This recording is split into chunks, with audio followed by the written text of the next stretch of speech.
Bonjour, alors je me présente, je m'appelle Angela Horry, je suis en alternance dans le groupe Sylvia Terrade en tant que conseillère e-learning. J'ai déjà eu 2 expériences en tant qu'alternante, donc ici et avant en licence, dans ma licence commerce et marketing, en tant qu'assistante marketing. Ça s'est très bien passé. J'ai fait le choix de l'alternance les 2 fois parce que ça permet d'avoir directement de l'expérience, aussi d'être rémunéré et ça paye aussi la formation. Donc pour un étudiant, c'est quand même très avantageux.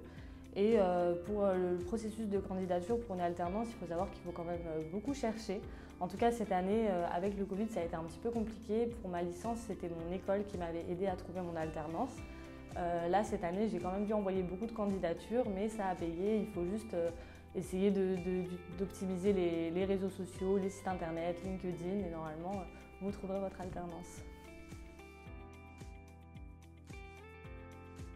Alors, pour parler des avantages de l'alternance, il y en a plusieurs, notamment l'expérience qu'on acquiert quand on est en alternance, puisque ça permet vraiment d'appliquer toute la théorie qu'on apprend à l'école en pratique. Donc, dans l'entreprise, c'est beaucoup plus concret. La meilleure manière d'apprendre finalement, c'est quand même d'appliquer, de réaliser les missions. Et l'expérience s'acquiert vraiment grâce à ça. Et c'est très valorisé maintenant pour les entreprises.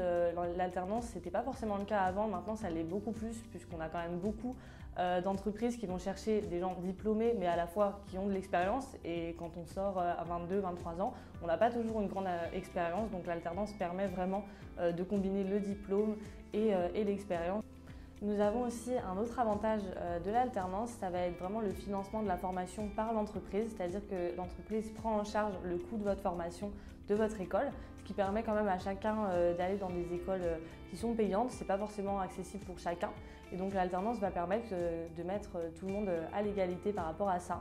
Et l'entreprise rémunère aussi les alternants, et ce qui permet donc aux étudiants qui ne sont pas forcément toujours dans une situation aisée d'avoir un salaire pour vivre sans payer sa formation. Donc ce sont quand même des avantages à prendre en compte. Alors dans l'alternance, on va rencontrer aussi parfois quelques difficultés, notamment pour obtenir une alternance. Parfois c'est un petit peu plus compliqué que d'autres.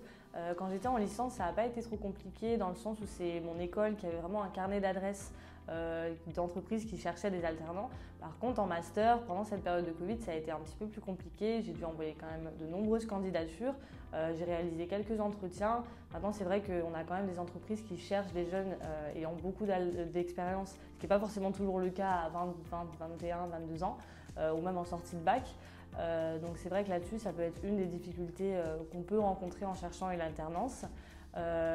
Notamment aussi la concurrence, c'est-à-dire que quand on est dans des grandes villes par exemple, on a quand même beaucoup de demandes pour peut-être un petit peu moins d'offres. On a beaucoup de jeunes qui cherchent des alternances maintenant parce que comme on l'a dit, c'est très valorisé. Donc ça peut être une petite difficulté dans la recherche également. Et sinon, voilà, c'est un petit défi à se lancer de trouver une alternance pour acquérir de l'expérience. Il faut juste savoir réguler les situations. Par exemple, moi, dans ma précédente alternance, j'avais un petit peu le souci de l'entreprise qui appelle pendant les jours de formation.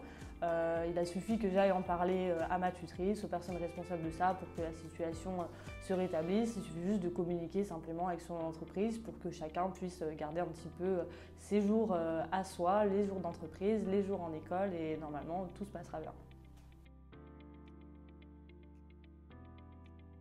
Pour l'alternance, il faut donc avoir quelques compétences, notamment s'adapter au monde professionnel qu'on ne connaît pas forcément toujours, être organisé, être rigoureux, être aussi autonome, savoir prendre des responsabilités, voilà les compétences qui sont importantes à avoir en entreprise. Et puis après, chaque entreprise demandera des compétences différentes évidemment.